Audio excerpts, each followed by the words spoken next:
Welcome to episode 110 of the Inside Job Boards and Recruitment Marketplaces podcast. I am Stephen Rothberg, one of your two co-hosts.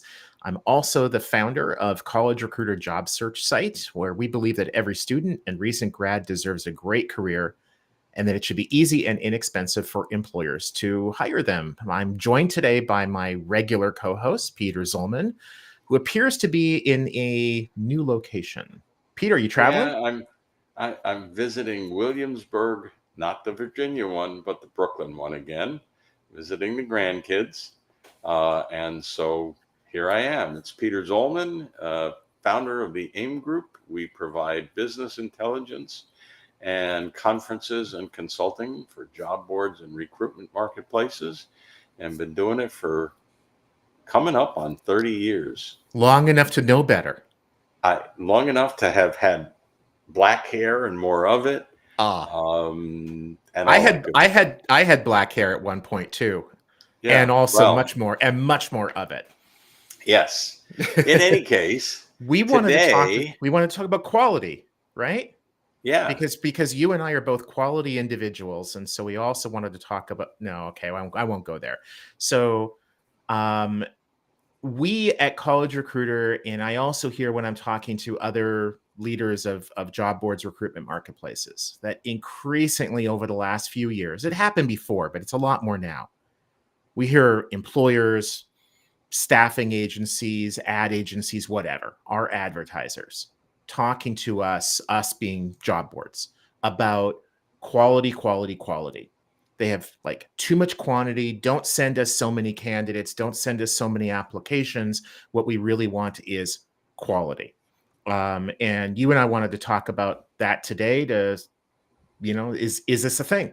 Is this important, or is it just a bunch of talk? For many years, I believed, and I still believe, that the perfect job talent search would turn up either the single candidate who fits perfectly or three. And you can choose from three, right? And choose from these three and you're good. And to a certain extent, retained executive executive search firms do that. Yeah. They present you a panel of 6 or 8 logical candidates, and then you can choose from those 6 or 8 the 3 that you want to interview, and from those you hire one. Yeah. And if the 6 or 8, none of them pan out, A, the search firm hasn't done its job, and B, you don't pay them, or they find another 6 or 8. But most employers, or certainly TA, talent acquisition people and employers, get nervous when they only get 3 or 6 or 8 resumes or CVs, and they want more. Yeah. They don't think, oh, these 3 are perfect, that's what I want. They want more. So you talk about the whole payment thing, and are they really interested in getting quality or quantity? And then I'll talk about what one company or a couple companies told me years ago that doesn't seem to be the case. Yeah. So in conversations that I have with other job boards / recruitment marketplaces, what we hear over and over and over again is, don't send us 100 applications, just send us the quality ones, which begs the question, what is quality? And that's where it gets really messy really quickly, because you can have an employer with 10 recruiters, and each of those 10 recruiters will have a different subjective idea about what quality is. And that might change from Monday to Tuesday to Wednesday, depending upon how many applications they've received, what they're hearing from their hiring manager. And when you look at the job posting ad and you say, oh, okay, well, it has these 5 requirements and this candidate has all 5 of those, you would think that would be quality. But a lot of times the recruiters will say, well, no, because it doesn't say this, or the way they described it is this, or there's a typo, or they included a cover letter but they shouldn't have, or they're 12 miles away from our store, and although we didn't put that as a requirement, I really want them to be 10 miles away, or the hiring manager didn't hire that person 2 months from now, and so therefore that applicant isn't quality. Another issue, Peter, that we have is that employers will want the job boards to be accountable for quality, but they won't communicate to the job boards in real time, like quickly enough that we can do something about that. Instead, we might get feedback a month or 2 months later, long after the ad has stopped running. So we can't really do anything to change the traffic that we're sending to them.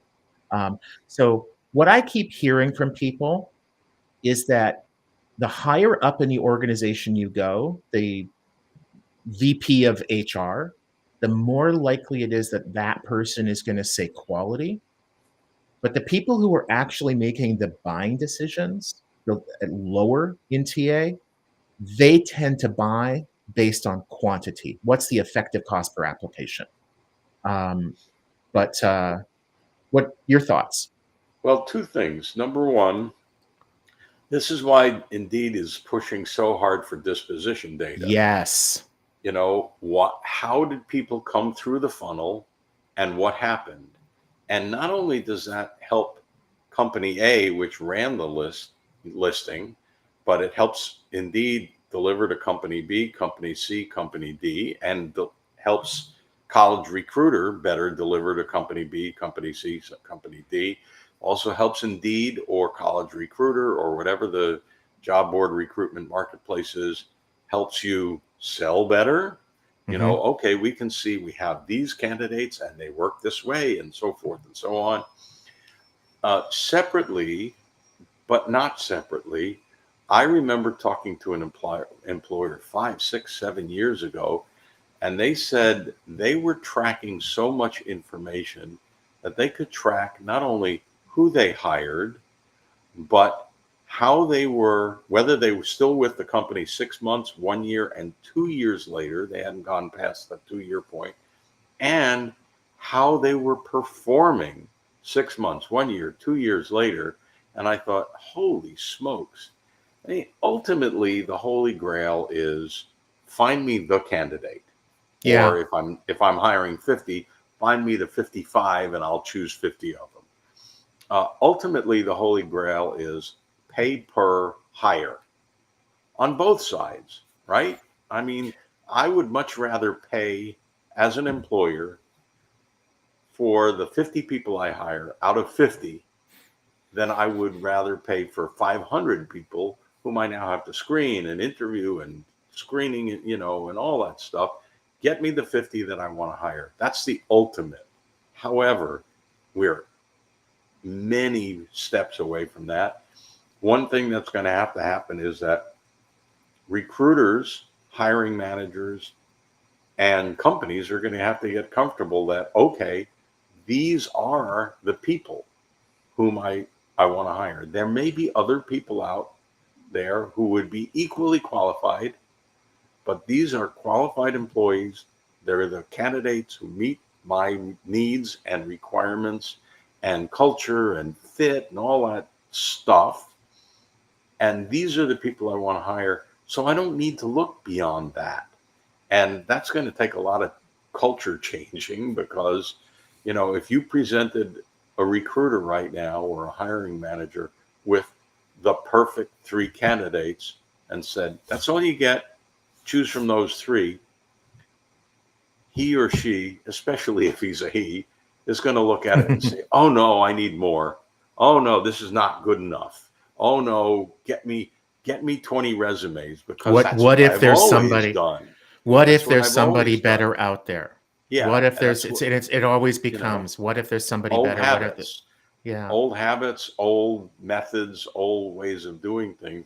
It's going to probably take a full generation to shift away from that.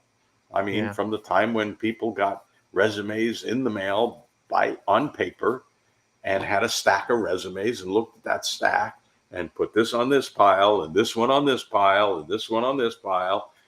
We do that now. It's called an ATS, but and soon it'll be called AI. In many cases, it's already called AI. But how does that mentality change? And does AI change that mentality? Because, okay, I believe my AI gave me the top 3 candidates for this job where I need 1 employee. Yeah. It's going to take a generational shift. It's going to take a mentality shift, and it's going to take a lot of proving. So, Peter, a minute ago, you said that it's like the Holy Grail. Is it the Holy Grail for the employer, for the job board, or both? What are your thoughts? Well, for an employer to be able to say, I need this person. Yeah. And have the job board or the ATS or the AI or whatever it ultimately is come and, I can't fill in the block here, but deliver that person. That's absolutely what the employer wants. They just aren't comfortable with that yet. And what about the job board? Do you think job boards want a cost per hire model? Because I don't. If right now you generate $10 per apply? Okay. I'm pulling that number out of thin air, right? Sure. And you get 20 applies. So you get $200. Right. If you could generate 3 applies and get paid $150 a piece, then suddenly you're at $450.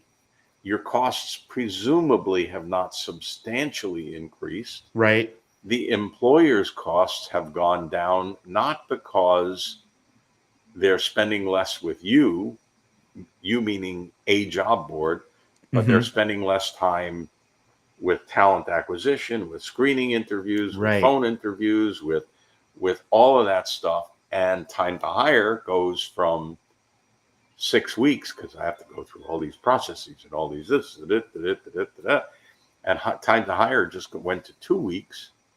I'm saving a lot of money as an employer, even though I'm spending more money with Stephen Rothberg. Now, spending more money with Stephen Rothberg is absolutely anathema to me, to just about everybody in the industry. Right? I was going to say, Peter, that I think we can all agree that's a good thing, but that's most rational beings would say that's a bad thing. But if I filled the job faster, if I saved all the time in the process, if I got the perfect candidate, or 3 perfect candidates and got to choose between 3 instead of 60, and all of the stuff that goes with that, I'm a happier employer. Better, cheaper, faster. And better, cheaper, faster is always a good thing. So we're reaching the end of our time. Let me give you my thoughts, and I think that this would be up. But I also think I would like the viewers on like LinkedIn, YouTube, the listeners on Spotify, Pandora, etc., to comment on this, because I do think that there are a lot of different opinions and a lot of really good people can contribute to the discussion. My thought is that cost per hire is determined by, did you hire someone? Like, who did you hire? And it's the hiring manager that makes that decision, whether to hire somebody, who to hire. They can be presented with 3 or 12 or whatever fantastic candidates, and they can still choose to hire their niece, who didn't go through the normal process. The recruiters who presented the slate, who did the screening and selection, I don't think that they should be evaluated for something that's largely outside of their control. And what's largely outside of their control is who the hiring manager decides to hire, and even if they decide to hire. And if the recruiters aren't accountable, then I also think that the sourcing tools used by the recruiters, like the job board, shouldn't be accountable. So I think we should be accountable for what's largely within our control, which is sending candidates and having those candidates match up with the job posting ad, and Nothing after that. I think after that, that's more of a hiring manager metric. But I I I didn't think say this was happening. I didn't say this was happening next week, next month, or oh even no, next I year. mean And I attribution and where did the candidates come from, and on and on and on and on. yeah, There are huge questions, but I think for both the employer and ultimately the job board or recruitment marketplace or the AI or whatever we call it, the holy grail will be: did you get me the single, double, triple, 50 candidates that I needed for the 50 jobs I needed, not 500 candidates for 50 jobs or 1,000 candidates for 50 jobs, um, of whom 450 have to go away disappointed. right. Speaking of disappointed, I'm disappointed that we have to wrap up because we were having fun, Well, but so be it. this was a Stephen, good yes. catch you next time. Uh-huh. See you soon. And winter's coming. It's another couple of weeks in Minnesota. So get your parka ready. Take it to the cleaner because you'll need it in 2-3 weeks. Be Cheers, well, my my friend. friend. Safe Bye. travels.